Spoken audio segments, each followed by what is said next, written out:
Let's return to This Week in America. Here's your host, Rick Bratton. Welcome back, everybody, coast to coast. This Week in America.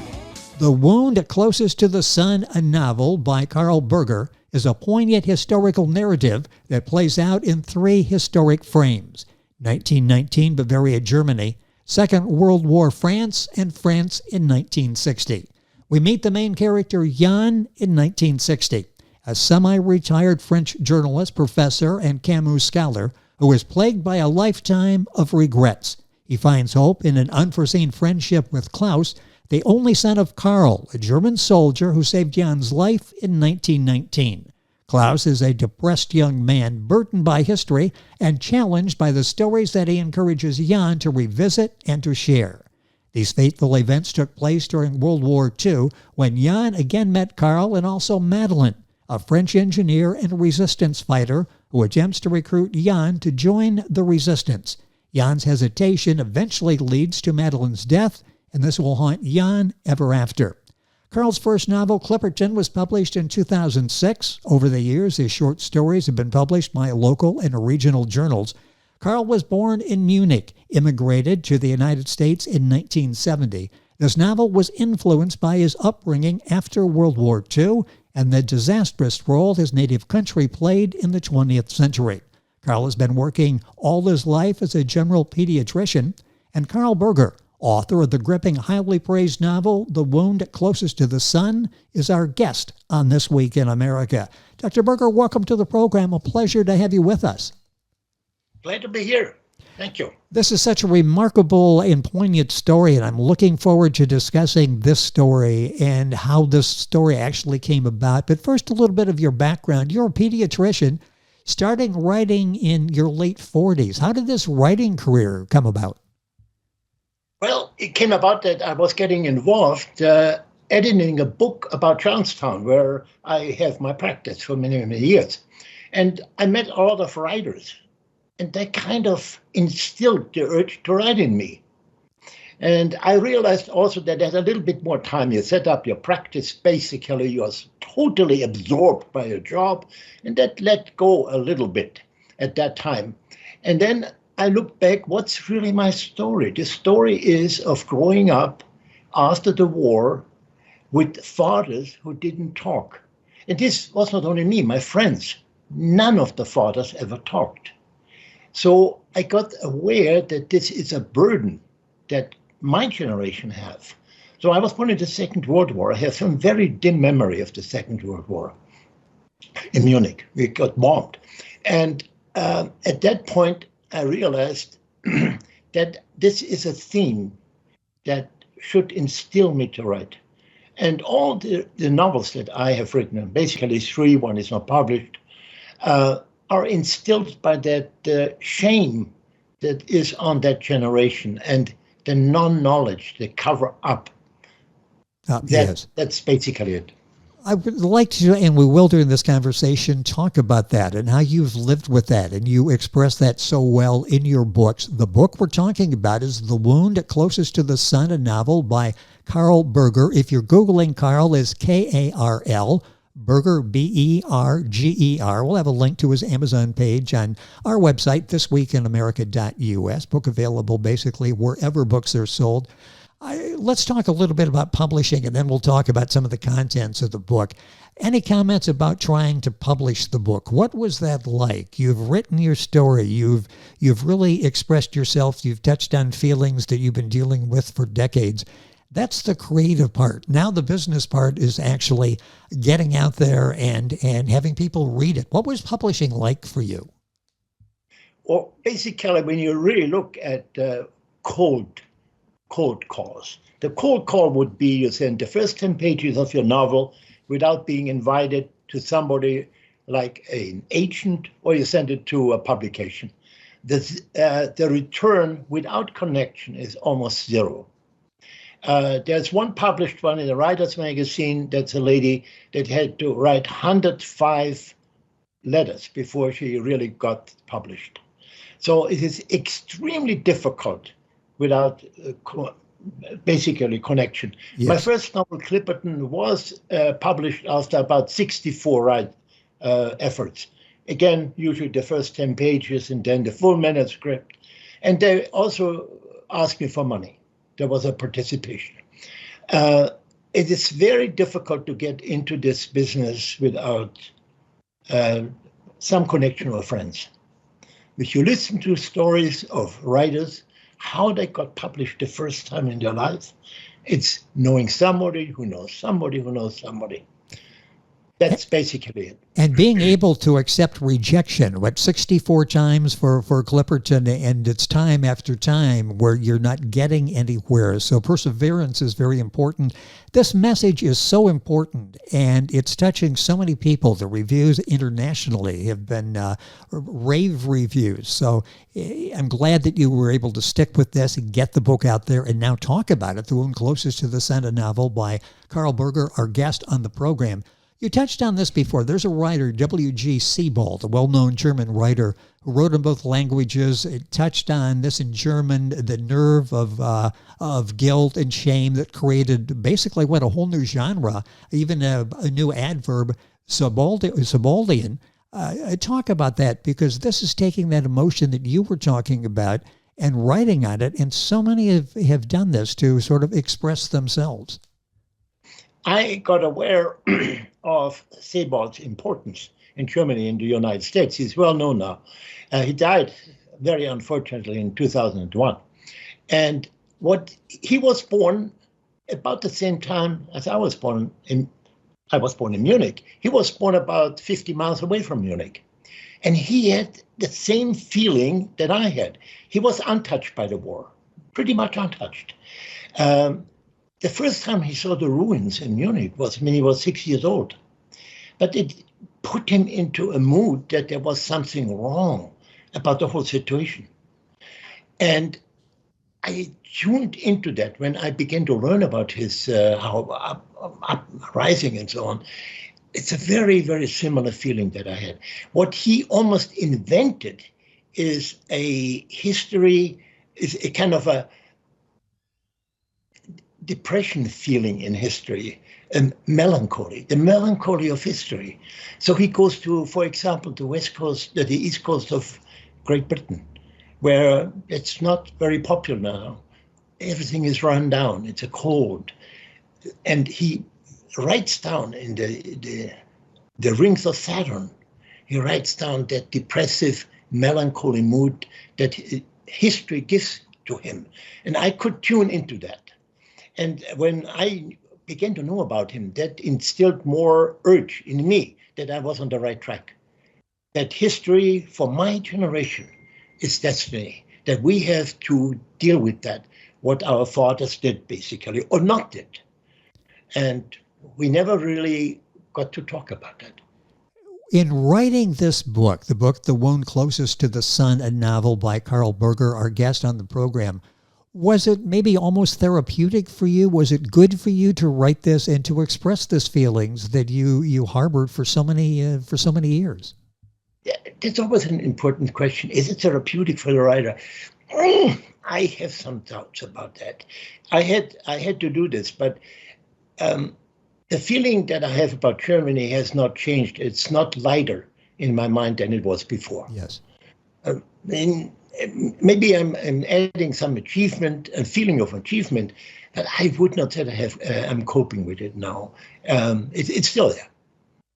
The book, The Wound Closest to the Sun, a novel, available wherever books are sold. Dr. Berger's Amazon page is a link on our website, thisweekinamerica.us. We'll take you directly there. And if you're Googling, Karl is Karl, Berger, Berger, The Wound Closest to the Sun. Talk a little bit about your use of the third person omniscient and then the first person. Talk about the style of writing that you implemented for this book. The style is in the first person omniscient, not limited. And I play a little bit around with the timing. So the book is not linear. It makes it much more interesting when you go flashbacks, and you have to always watch out that you don't lose the reader. But yes. That's of the technique. But I've changed around and let the people guess. And a very important part of the novel is also Albert Camus, because Yann the Duck, he's the protagonist of the novel. He gets half famous because he has a chance to interview Albert Camus in Algeria when he was not yet famous. And that makes him semi-famous himself. And there's a lot of philosophy at that point in there. So I can sneak in philosophy by talking about a philosopher that I appreciate a lot, that had a lot of importance in my life. He's not that well known anymore, Albert Camus, existentialism, Nobel Prize for novel, the Plague. And he was influential in my life, and he's influential in Yann the Duck, the protagonist's life too. This book is receiving, as I mentioned, excellent reviews. Clipperton, written in 2006, if I recall correctly, also was highly praised. Is there any genre that doesn't interest you? Are you working on something right now? I'm limited a little bit in the genre. This is really mainstream. I would like to write about some more fluffy novels, more fun, more humor. I have some trouble doing that, but I think that's not my strong point. Maybe I should try that. I should get out of my area of comfort and just do something different. Actually, a friend of mine has suggested that. You know, that's interesting, and let's talk about that for a second. When you analyze yourself as you write, for example, the book, The Wound Closest to the Sun, and you're reading it at the end, are there areas where you feel like, that's a strength of mine as a writer? I think I did a good job of presenting this particular incident, the theme I'm trying to get across. And are there areas that you look at and go, I really need to do some work on that? Are there any areas of your writing that you really feel you need to focus on more? Well, dialogue is not my strength. Dialogue is not my strength. And I can description very easily coming to me. And humor is a little bit the topic. The strength is the structure. The structure of the novel is good, in my opinion. And the writing, as much as it comes to description, is good. I needed some help with the dialogue. And I admit that freely. And I had also a very, very good editor working with me, very, very close by. Every paragraph was redone and rechecked and so on. It wasn't that I did write the novel and then the editor looked at it. No, she was involved in it from the beginning.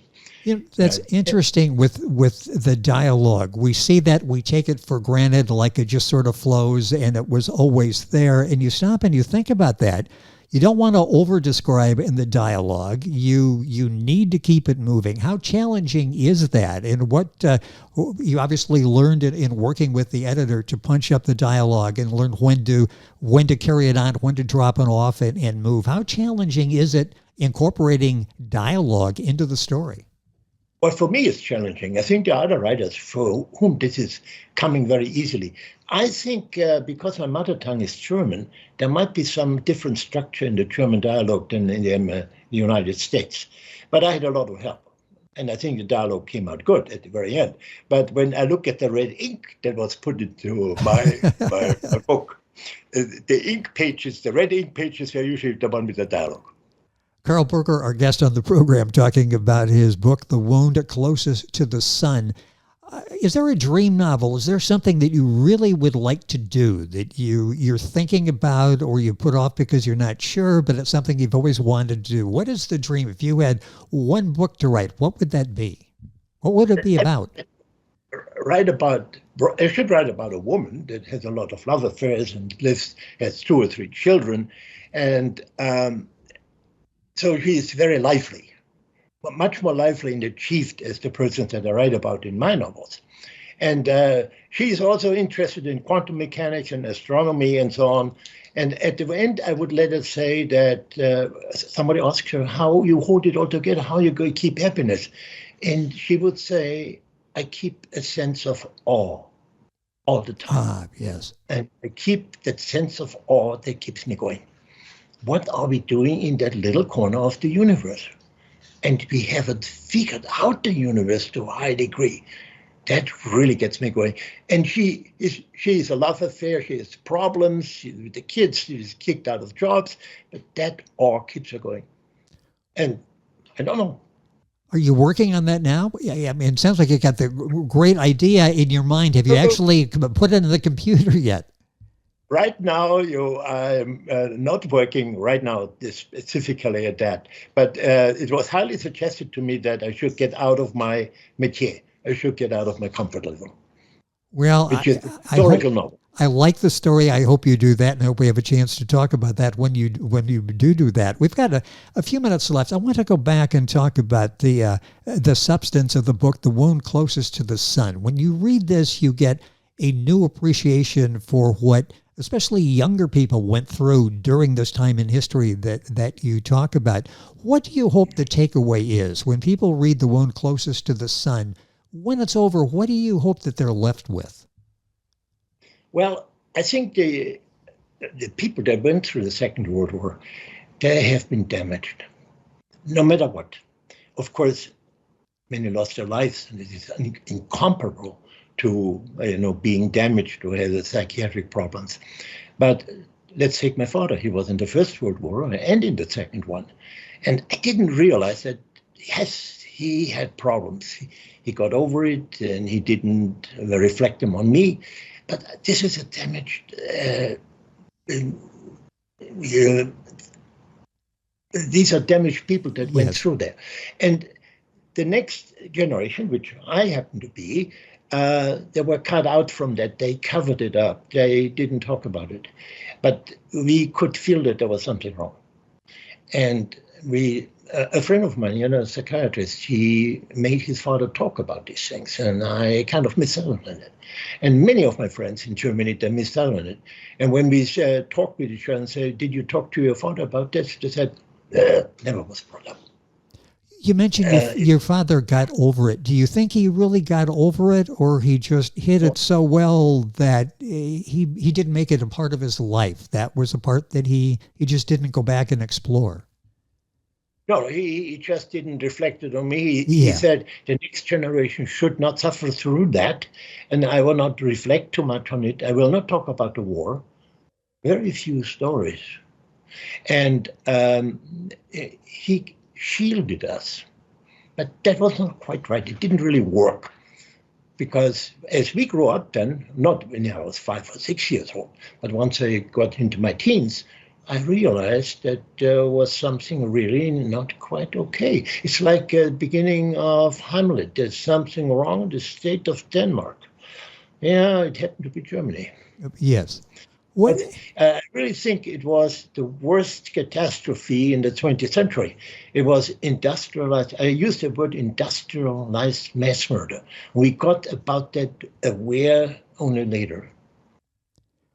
In the book, Yann, I mentioned that the main character, was that someone you knew, a compilation of people that you knew? Where did this character, Yann, come from?